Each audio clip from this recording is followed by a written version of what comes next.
नमस्कार मित्रांनो, मी आहे प्रवीण राठोड. तुम्ही पाहता आमचे YouTube channel tech Marathi expert.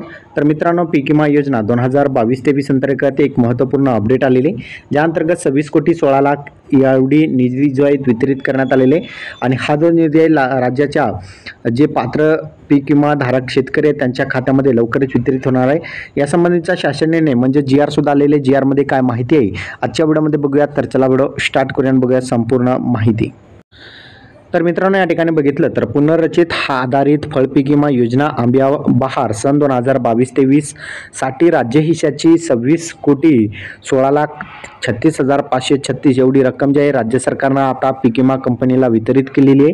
Maharashtra शासनाच्या कृषी पशुसंवर्धन दुग्ध व्यवसाय विकास आणि मत्स्य व्यवसाय विभाग यांच्या मार्फतचा जी आर आहे. या जी आर अंतर्गत बघितलं तर 9 फळ पिकांसाठी या ठिकाणी जे आहेत पीक विमा काढण्यात आलेला होता, ज्यामध्ये संत्रा, मोसंबी, काजू, डाळिंबी, आंबा, केळी, द्राक्ष, त्याचबरोबर स्ट्रॉबेरी आणि पपई अशा 9 फळ पिकांचा समावेश होता.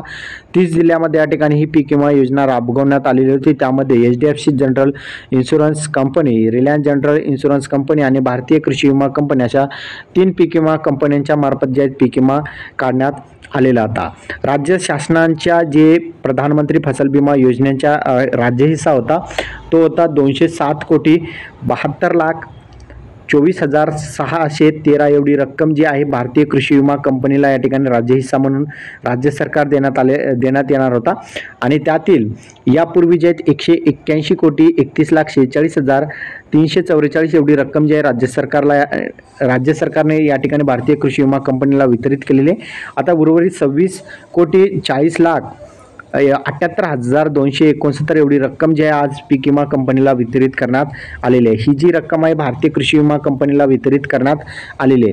त्यानंतर बघितलं तर HDFC Ergo general insurance company अंतर्गत जे राज्य सरकारचा हिस्सा जो त्या कंपनीला मिळणार होता तो होता 91 कोटी 37,87,636 एवढी रक्कम जी आहे त्या पीक विमा कंपनीला मिळणार होता. आणि त्यातील राज्य सरकारने यापूर्वी 91 कोटी 25,959 एवढी जी रक्कम आहे वितरित केलेली होती.